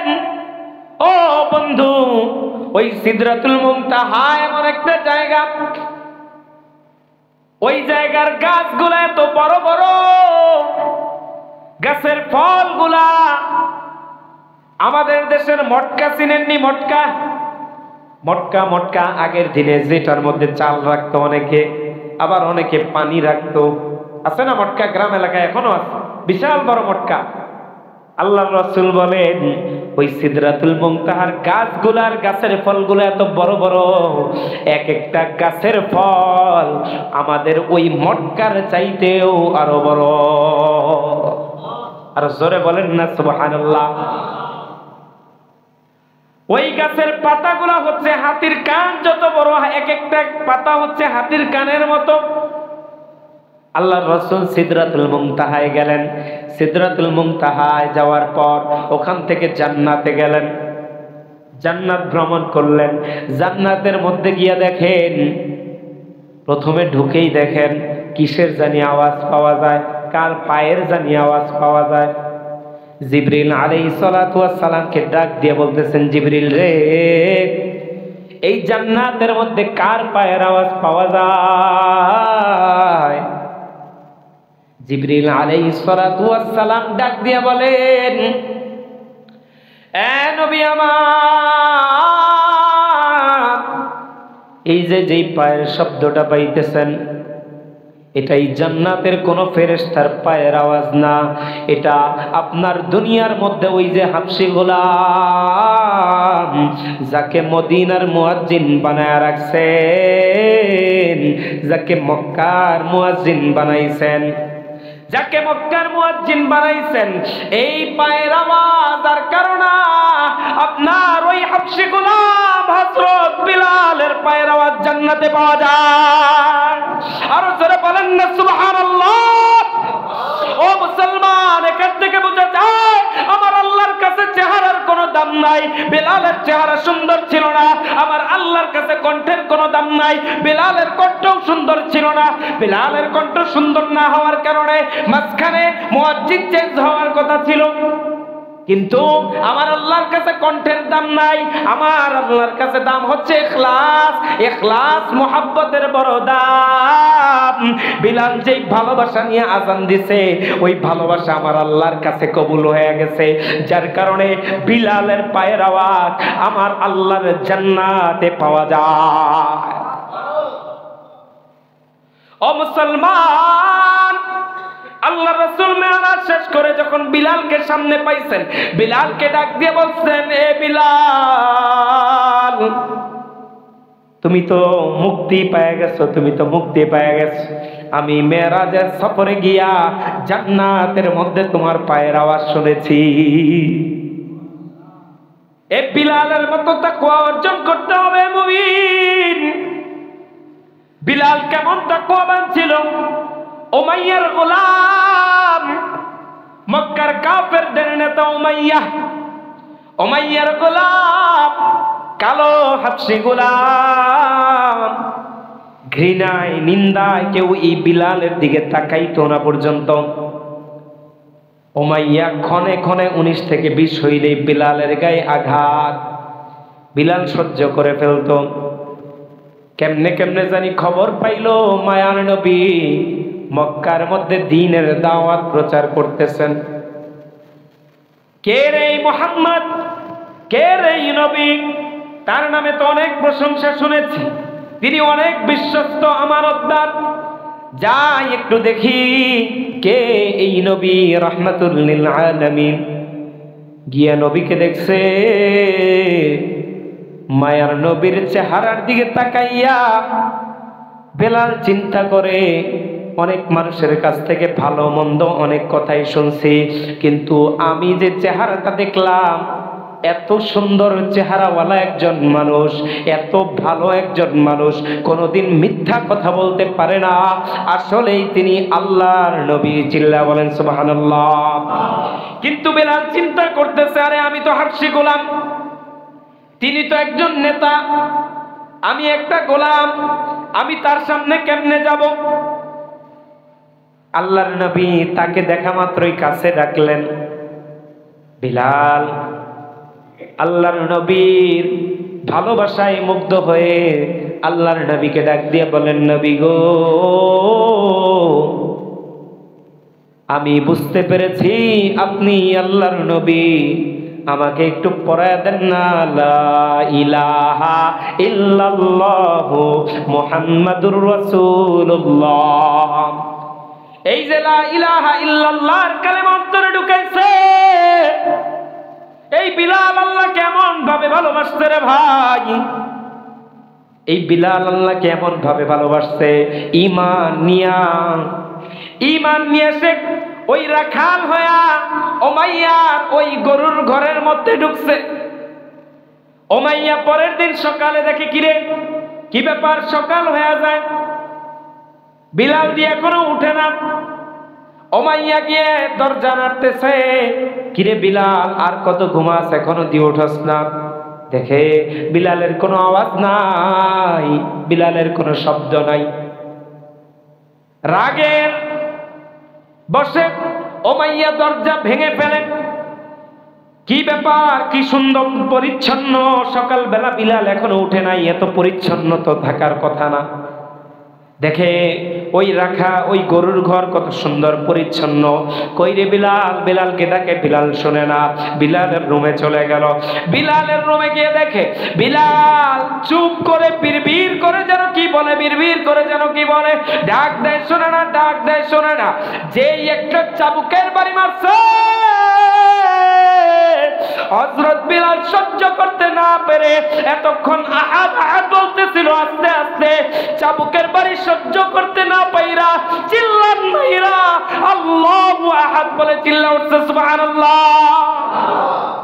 এখন মক্কার কাফের উমাইয়ার তো সহ্য হয় না, মক্কার কাফের উমাইয়ার তো সহ্য হয় না। কি ব্যাপার, যেই মুহাম্মদরে তাড়ানোর জন্য আমি ব্যস্ত, যেই মুহাম্মদকে নির্যাতন করার জন্য আমি ব্যস্ত, ওই মুহাম্মদের দাওয়াত তো দেখা যায় আমার বাড়ি পর্যন্ত পৌঁছায়, মুহাম্মদের দাওয়াত দেখা যায় আমার বাড়ি পর্যন্ত পৌঁছায়।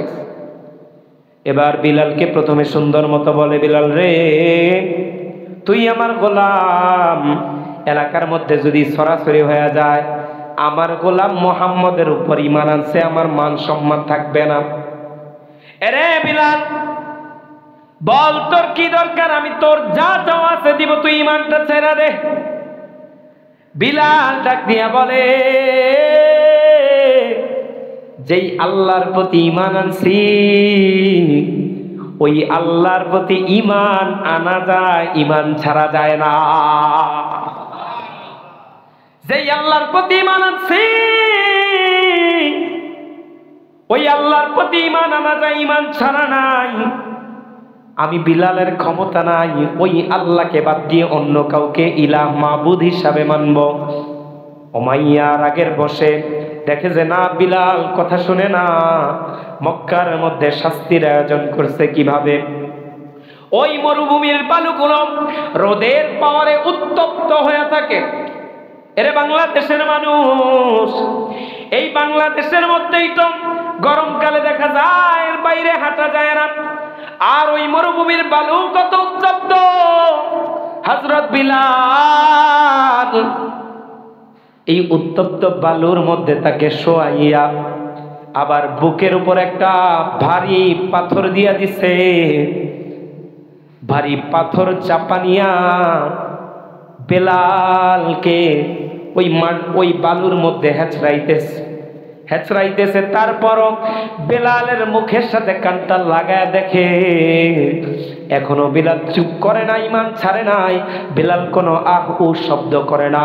বিলালের মুখ থেকে এখনো আওয়াজ আসতেছে, আহাদ আহাদ আহাদ সুবহানাল্লাহ। ওই বিলাল এমনি এমনি জান্নাতে তার পায়ের শব্দ শোনা যায় না। এজন্য বলি মুসলমান শুধু মুখে মুখে বললে হবে না, ওই তাকওয়া অর্জন করতে হবে, ওই নেক আমল আপনাকে আমাকে করতে হবে।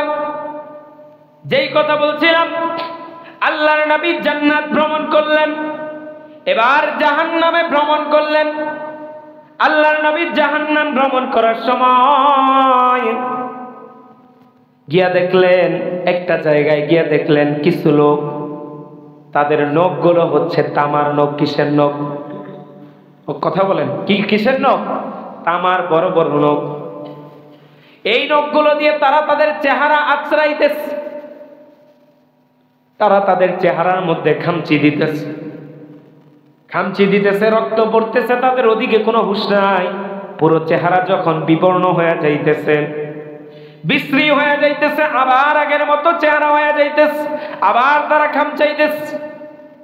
আল্লাহর নবী জিবরিলকে ডাক দিয়া বলেন, জিবরিল রে, এত কঠিন শাস্তি, এরা কারা, কোন শ্রেণীর লোক? জিবরিল আলাইহিস সালাতু ওয়াস সালাম ডাক দিয়া বলেন, নবী গো, এরা দুনিয়ার ওই সমস্ত লোক যারা নিজের মৃত ভাইয়ের গোশত ভক্ষণ করত, অর্থাৎ যারা দুনিয়ার মধ্যে গীবত করত, এক ভাইয়ের দোষ তার অগোচরে তার পেছনে বসে আলাপ করত, এরা হচ্ছে ওই সমস্ত লোক। সুতরাং গীবত করা কি ভালো কাজ না খারাপ কাজ? ভয়াবহ পরিণতি, ভয়াবহ পরিণতি। আল্লাহর নবী আর একটু সামনে গেলেন। এ মুসলমান, আর একটু সামনে গিয়ে দেখতেছেন কিছু লোকদের ঠোঁটগুলোকে কিছু ফেরেশতা আগুনের কেচি দিয়ে কাটতেছে, আগুনের কেচি দিয়ে কাটতেছে ঠোঁটগুলো আগুনের কেচি দিয়ে কাটতেছে। আল্লাহর নবী জিজ্ঞাসা করেন, আরে জিবরাইল, এরা কোন শ্রেণীর লোক রে? কেন তাদের ঠোঁটগুলোকে আগুনের কাচি দিয়ে কাটা হচ্ছে?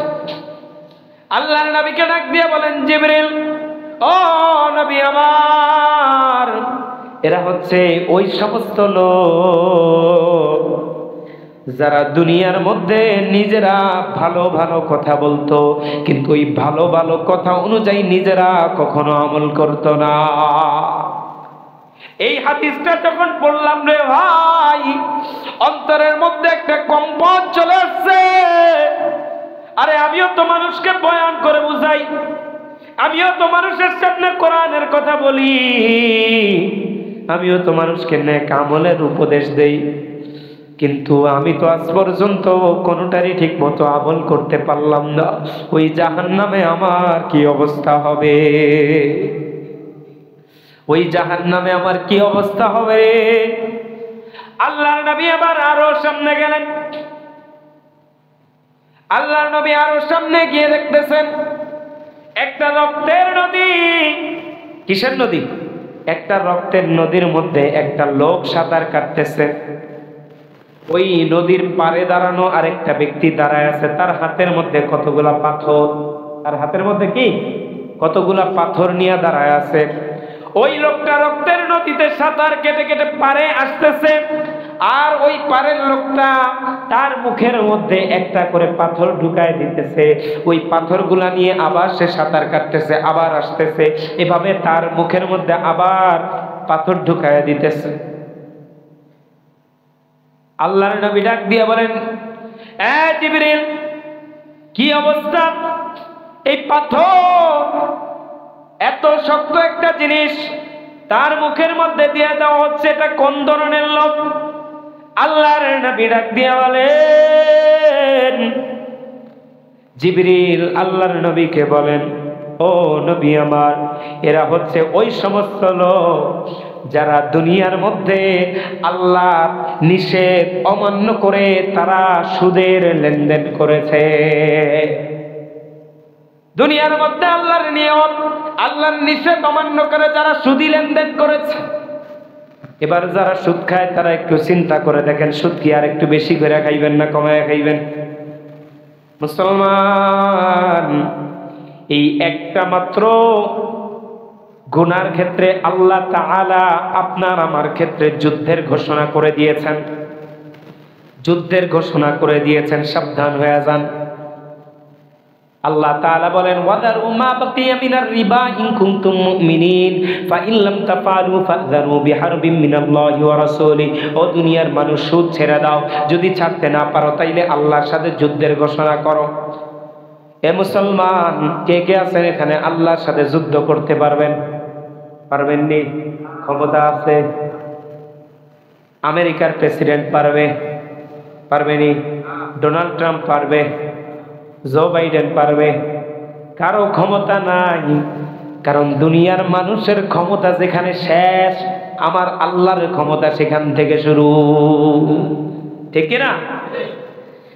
মুসলমান, আল্লাহর নবী এই শাস্তি দেখে আরো সামনে যান।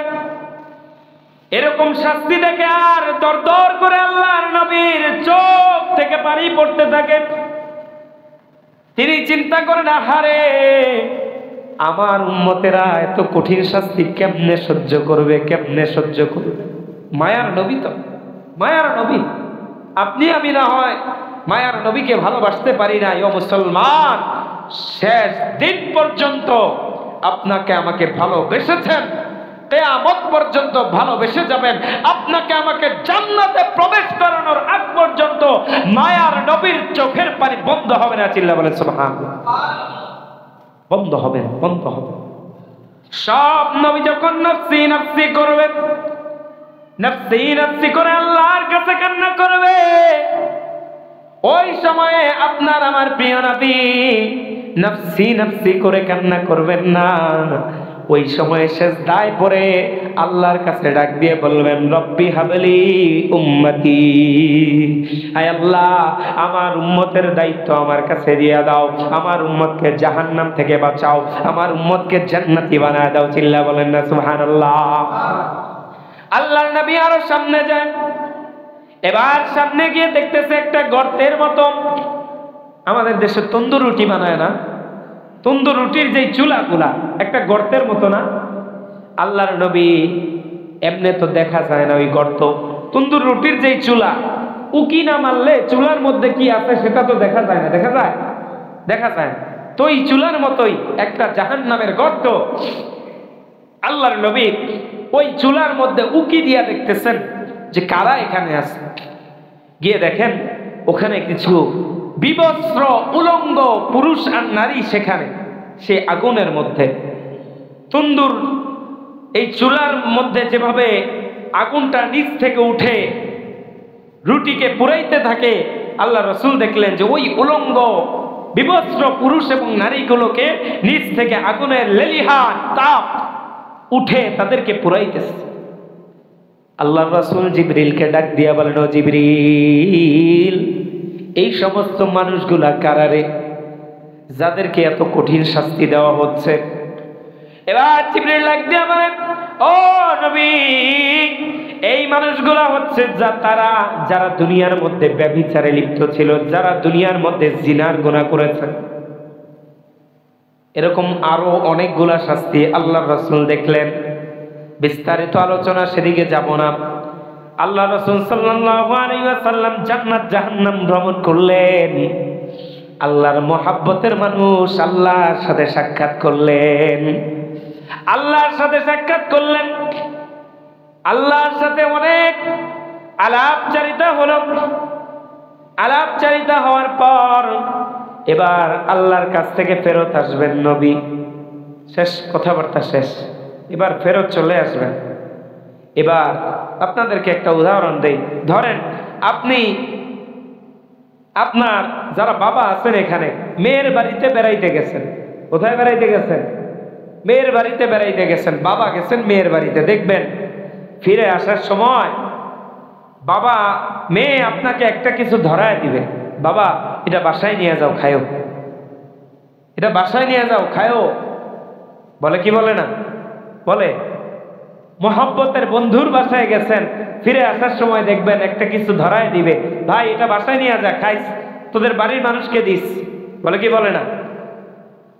আল্লাহ তাআলা তার হাবিবকে পাইছেন, আল্লাহ তাআলা তার হাবিবের সাথে আলাপচারিতা করে যখন আল্লাহর হাবিব বিদায় নিবেন, আল্লাহর হাবিব মহব্বত করে আল্লাহর হাবিবকে ডাক দিয়ে বলেন, ও নবী,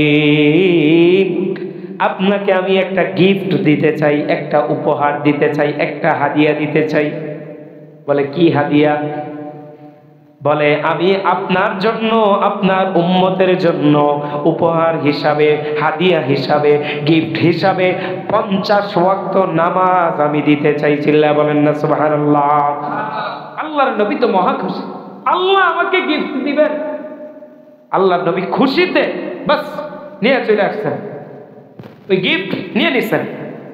গিফট নিয়ে আসার পর আল্লাহর কাছ থেকে বিদায় নিয়ে চলে আসছেন।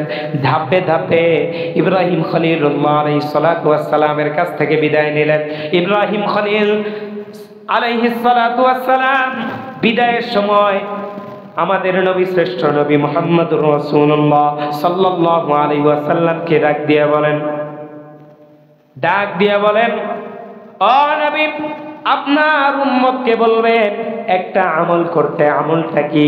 বলে সুবহানাল্লাহি ওয়ালহামদুলিল্লাহি ওয়ালা ইলাহা ইল্লাল্লাহু আল্লাহু আকবার। এই আমলটা আপনার উম্মতকে করতে বলবেন। ফজিলত কি আমরা তো জানি। একবার সুবহানাল্লাহ বললে জান্নাতের মধ্যে এমন একটা গাছ হয়, একটা দ্রুতগামী ঘোড়াও যদি 500 বছর লাগায়া ওই গাছের ছায়ায় দৌড়ায়, তারপর ওই গাছের ছায়া শেষ করতে পারবে না। ইব্রাহিম খলিলুল্লাহ আলাইহিস সালাতু ওয়াস সালামের কাছে বিদায় নিয়ে এবার ষষ্ঠ আসমানে গিয়ে হযরত মুসা আলাইহিস সালাতু ওয়াস সালামের সাথে সাক্ষাৎ। মুসা কালিমুল্লাহ ডাক দিয়া জিগায়, আল্লাহর সাথে দেখা কইরা আইলেন, আল্লাহ কি দিয়ে দিস? আল্লাহর সাথে দেখা করে আইলেন, আল্লাহ কি দিয়ে দিস? আল্লাহর নবী খুব আনন্দ নিয়ে, উচ্ছ্বাস নিয়ে সুন্দর করে বলতেছেন, আমার আল্লাহ এত সুন্দর একটা গিফট আমাকে দিছে, এত সুন্দর একটা উপহার দিছে। বলে কি দিছে? 50 ওয়াক্ত সালাত আমাকে দিছে। মুসা নবী মাথায় কয় কি 50 ওয়াক্ত নামাজ? বলে হ্যাঁ। বলে আপনি কি পাগল হয়ে গেছেন? আমার উম্মত এর চাইতেও কত ওয়াক্ত কম নামাজ ছিল, তারপরও তাদেরকে সামলানো মুশকিল হয়ে গেছে, আর আপনি 50 ওয়াক্ত নামাজ পায় খুশি? যান যান, তাড়াতাড়ি যান আল্লাহর কাছে, তাড়াতাড়ি আল্লাহর কাছে গিয়ে কমাই নিয়ে আসেন। এই এত ভারী জিনিস আপনার উম্মত বহন করতে পারবে না, আপনার উম্মত ঠিকভাবে পালন করতে পারবে না। ঠিক আছে, মুসা কালিমুল্লাহর কথা শুনি না। এবার আল্লাহর নবী আবার গেছেন আল্লাহর কাছে। সুবহানাল্লাহ। আল্লাহর কাছে গিয়ে বলেন, আল্লাহ আমার উম্মত তো মনে হয় এত ওয়াক্ত নামাজ আদায় করতে পারবেন না। এবার আল্লাহর কাছে যাওয়ার পর আল্লাহ 5 ওয়াক্ত কমাইছেন। কয় ওয়াক্ত? 5 ওয়াক্ত কমাইছেন। আবার আসছে মুসা আলাইহিস সালাতু ওয়াস সালামের কাছে। মুসা আলাইহিস সালাতু ওয়াস সালামের আসার পরে বলতেছে, কয় ওয়াক্ত কমাইছে? 5 ওয়াক্ত কমাইছে। বলে মাত্র 5 ওয়াক্ত? এখনো বাকি আছে 45 ওয়াক্ত, পারবে না? আবার যান। দ্বিতীয়বার আবার গেছে, আবার আসছে, আবার পাঠাইছে। এরকম করে 9 বার গেছে। কয়বার? 9 বার। এটা আল্লাহরও একটা কুদরতি খেলা। কারণ আপনি দুনিয়ার একটা চিন্তা করেন, আপনার আমার মহব্বতের মানুষ যখন সে চলে যেতে চায়, তাকে যেতে দিতে মনে চায় না। যে কোনো বাহানা ইচ্ছা থাকে সে যদি আবার আসে। আল্লাহ তাআলা তার হাবিবকে এত পছন্দ করেন, আল্লাহ তাআলা জানেন এই উম্মত 50 ওয়াক্ত নামাজ আদায় করতে পারবেন না, কিন্তু হাবিবকে বারবার নিয়ে আসার জন্য, নিজের কাছে নিয়ে আসার জন্য আল্লাহ তাআলা এই যে বারবার এই টেকনিক খাটাইছেন, বারবার এই টেকনিক খাটাইছেন। 9 বার সাক্ষাৎ হয়েছে। এবার 5 ওয়াক্ত যখন বলছে, বলে কয় ওয়াক্ত? বলে 5 ওয়াক্ত। বলে যান, এটাও পারবেন না, আরো কমায় নিয়ে আসেন। আল্লাহর নবী বলে, না ভাই, আমার লজ্জা লাগতেছে। আল্লাহ দিছিলেন 50, 9 গুণ কমায় দিছে, 1 গুণ আছে। এটাকেও গিয়ে যদি বলি যে আল্লাহ আরো কমায় দেন, এখন যদি আল্লাহ বলে আমার উপহার আমি নিয়ে নিলাম, আপনাকে দিলাম না, তখন আমি কি বলবো? আমার লজ্জা লাগতেছে, আর আমি যাইতে পারবো না।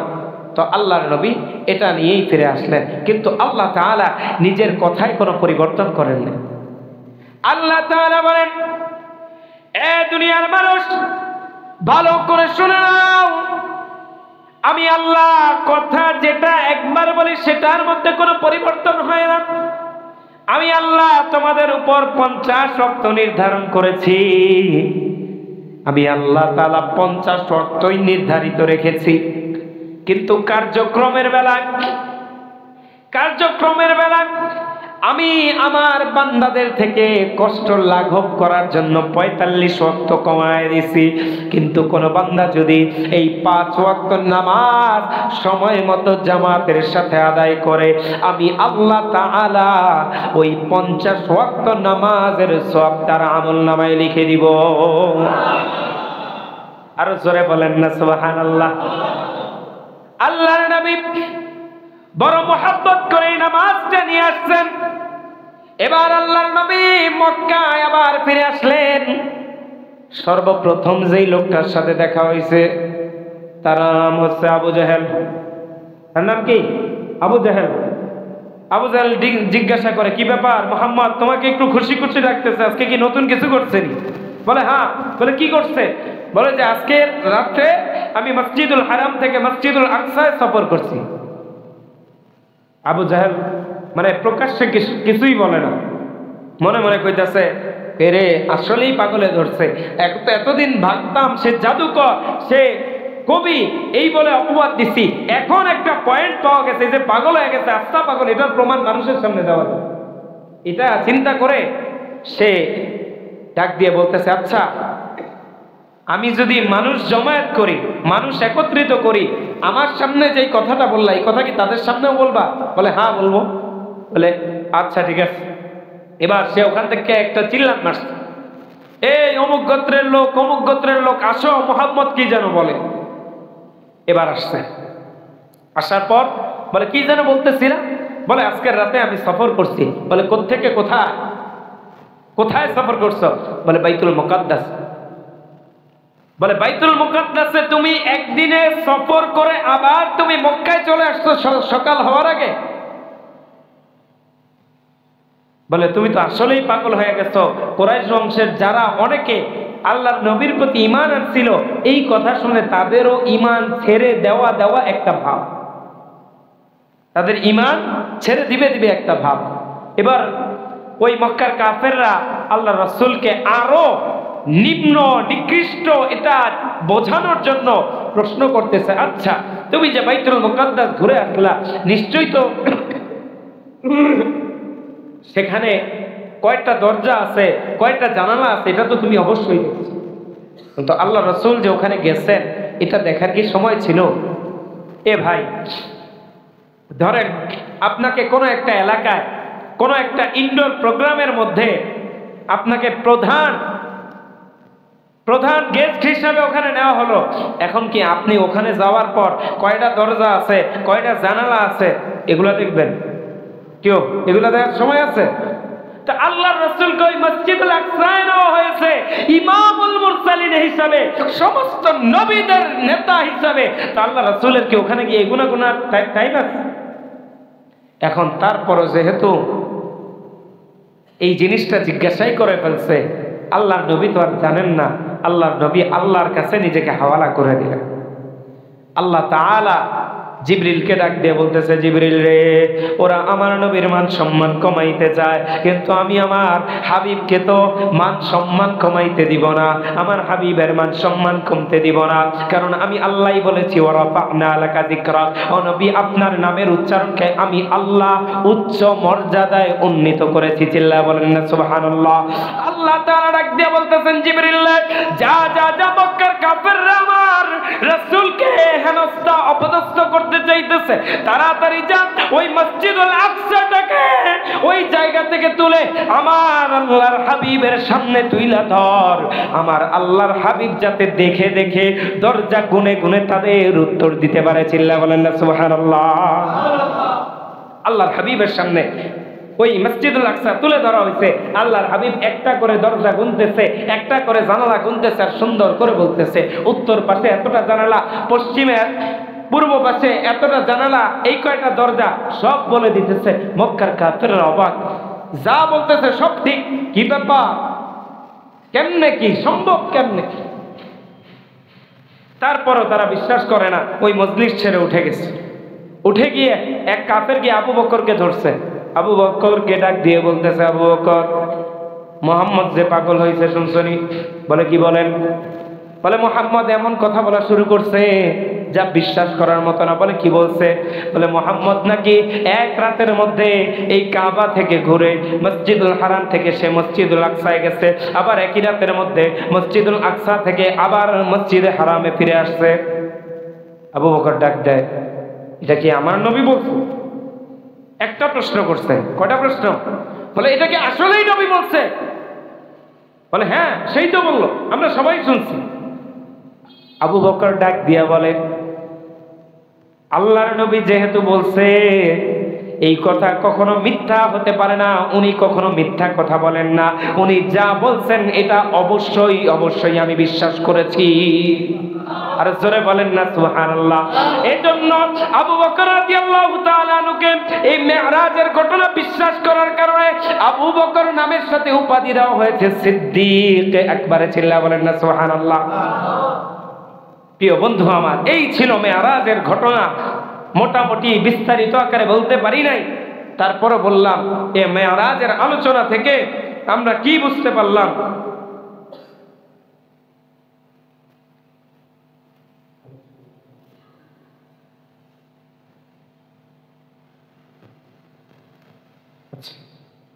এই মেরাজের আলোচনা থেকে আমরা কি বুঝলাম? আল্লাহ রাসূল নামাজ নিয়ে আসছেন অত্যন্ত খুশি হয়ে। কি বলেন, কথা ঠিক না? নামাজ নিয়ে আসছেন অত্যন্ত খুশি হয়ে। সুতরাং আমি আপনি যদি নামাজ আদায় করি, এটা আল্লাহর নবীও খুশি হবেন। কি বলেন, কথা ঠিক না? আর নামাজ কেন পড়বো না? নামাজ কেন পড়বো না? জুমায় তো আলোচনা করলাম। আপনার আমার কিয়ামতের দিন যেই হিসাব দেওয়া হবে, ওই হিসাব নিকাশ শুরু হবে আপনার আমার নামাজের মাধ্যমে, নামাজের মাধ্যমে। এজন্য নামাজটাকে গুরুত্ব দেওয়া। আপনি আমি যদি এই গুরুত্ব না দেই, তাহলে আল্লাহ যে আমার আপনার জন্য একটা গিফট পাঠাইলেন, গিফটকে অবমাননা করা হবে। আপনাকে কেউ একজন হাদিয়া দিছে, দুনিয়ার মানুষে আমরা একে অপরকে হাদিয়া দেই না? ধরেন আপনাকে কেউ একটা জিনিস দিছে, এখন তার চোখের সামনে যদি আবার সে দেখে ওই জিনিসটা কোনো জায়গায় অবহেলার কারণে পড়ে আছে, তার মনে কষ্ট লাগবে না? তার মনে কষ্ট লাগবে না? আল্লাহ তাআলা আপনাকে আমাকে নামাজের মতো একটা দৌলত উপহার দিয়েছেন। আল্লাহ যদি দেখেন দুনিয়ার মানুষ আমি আল্লাহর নিয়ামত পায়া, আমি আল্লাহর দুনিয়ায় থাইকা, আমি আল্লাহর দেওয়া গিফট, আমি আল্লাহর দেওয়া হাদিয়া, আমি আল্লাহর দেওয়া উপহারকে অবমাননা করে চলেছে, আমার আল্লাহ কষ্ট পাবেন নাকি পাবেন না? পাবেন। আল্লাহকে কষ্ট দিয়া জান্নাত পাওয়া সম্ভব? সম্ভব? সম্ভব না, কোশ্চিনকালেও সম্ভব। এই জন্য নামাজের ব্যাপারে যত্নবান হওয়া। মুমিনদের একটা গুণ হচ্ছে কদ আফলাহাল মুমিনুন আল্লাযীনা হুম ফী সালাতিহিম খাশিউন। মুমিন তো তারা যারা তাদের নামাজের মধ্যে ভীত সন্ত্রস্ত হয়ে থাকে। কি হয়ে থাকে? ভীত সন্ত্রস্ত হয়ে থাকে। আর আমরা মাশাআল্লাহ নামাজের মধ্যে দাঁড়ায়া আজকে দোকানে কয় টাকা বেচা কেনা করলাম, কয় টাকা পরিমাণ লাভ হইল, কয় টাকা লস হইল, এগুলো হিসাব করা যায়। কি বলেন? ঠিক না? অথচ নামাজে দাঁড়ায় আপনার আমার চিন্তা রাখা দরকার, আমি কার সামনে দাঁড়াইছি? কার সামনে দাঁড়াইছি? আল্লাহর সামনে। আপনি দেখেন বা না দেখেন, আল্লাহ আপনার সামনে দাঁড়ায় আছে। আপনি আলহামদুলিল্লাহ বলবেন, আল্লাহ উত্তর দিবেন। আমাদের সাথে আল্লাহ তাআলা প্রশ্নোত্তর খেলেন। আপনি বলবেন আলহামদু, আল্লাহ বলেন লিমানিল হামদ। আপনি বলবেন প্রশংসা, আল্লাহ বলেন কার জন্য? আমি বলি ইল্লাহ, আল্লাহর জন্য। আল্লাহ বলেন মানিল্লাহ, আল্লাহকে। রব্বিল আলামিন, আপনি বলি আল্লাহ হচ্ছেন সমস্ত বিশ্ব জগতের পালনকর্তা। আর রহমান, যিনি দয়াময়। আর রহিম, যিনি দয়ালু। মালিক ইয়াউমিদ্দিন, তিনি হচ্ছেন বিচার দিবসের অধিপতি। এরপরে আপনি আল্লাহর কাছে চাইতে থাকি ইয়াকা না'বুদু। আল্লাহ, আপনি যেহেতু আমাদের সাথে প্রশ্নোত্তর খেলতেছেন, আপনাকেই বলতেছি ইয়াকা না'বুদু। আমরা দুনিয়ার মানুষ অন্য কারো ইবাদত করি না, আমরা একমাত্র আপনি আল্লাহর ইবাদত করি। ও ইয়াকা নাস্তাঈন, আমরা দুনিয়ার মানুষ আর কারো মুখাপেক্ষী হই না, আমরা আর কারো কাছে সাহায্য চাই না। সাহায্য যত দরকার হয় আমরা আপনি আল্লাহর কাছেই সাহায্য প্রার্থনা করি। এখন আমাদের প্রথম সাহায্য কোন বিষয়ে দরকার? ইহদিনাস সিরাতাল মুস্তাকিম। আমাদের প্রথম সাহায্য দরকার, আমাদেরকে সরল পথ দেখান। সরল পথ কাকে বলে? সিরাতাল্লাযীনা আন'আমতা আলাইহিম। ওই পথ, যেই পথ আপনি আপনার নির্বাচিত বান্দাদেরকে দেখাইছেন, নির্বাচিত বান্দাদেরকে দেখাইছেন, নিয়ামতপ্রাপ্ত বান্দাদেরকে দেখাইছেন। গায়রিল মাগদুবি আলাইহিম ওয়ালাদ-দাল্লিন, যাদের উপর আপনার গজব পড়েছে, যাদের উপর আপনার লানত পড়েছে, যারা পথভ্রষ্ট হয়ে গেছে, তাদের পথ না। এভাবে আপনার আমার মাঝে আল্লাহ তাআলা প্রশ্নোত্তর খেলতে থাকেন। নামাজ এত মজার একটা জিনিস। নামাজের মজা যারা পাবে তারা নামাজ ছাড়তে চাইবে না। হযরত আলী নামাজের মধ্যে মজা পাইছেন, যার কারণে তিনি নামাজ ছাড়েন না। পায়ের মধ্যে তীর ঢুকছে, খুলতে পারেন? কেউ পারেন? কেউ পারেন? কে খুলবে? খুলতে গেলে আরে ব্যথা। এবার আলী রাদিয়াল্লাহু তাআলা বললেন, আচ্ছা ভাই, আমি একটু নামাজে দাঁড়াই, তার পরের হালতটা একটু দেখি, ওই ফাঁকে খুলতে পারো কিনা। আলী রাদিয়াল্লাহু তাআলা নামাজে দাঁড়াইছে। নামাজের মধ্যে হযরত আলী রাদিয়াল্লাহু তাআলা নূর পা থেকে তীরগুলো খুলে ফেলা হয়েছে। হযরত আলী রাদিয়াল্লাহু তাআলা নামাজ শেষ করে ডাক দিয়ে বলতেছেন, কি ব্যাপার, তোমরা কেউ কি আমার তীরগুলা খুললা না? হযরত আলী রাদিয়াল্লাহু তাআলা কে ডাক দিয়া বলে, ও আপনার তীরগুলা তো আপনি যখন নামাজে দাঁড়াইছেন তখনই খুলে ফেলা হয়েছে। আলী রাদিয়াল্লাহু তাআলা বলেন, আল্লাহর কসম আমি বিন্দু মাত্র টের পাই নাই। এজন্য নামাজের ব্যাপারে যত্নবান হওয়া। হব তো ইনশাআল্লাহ? হব তো ইনশাআল্লাহ?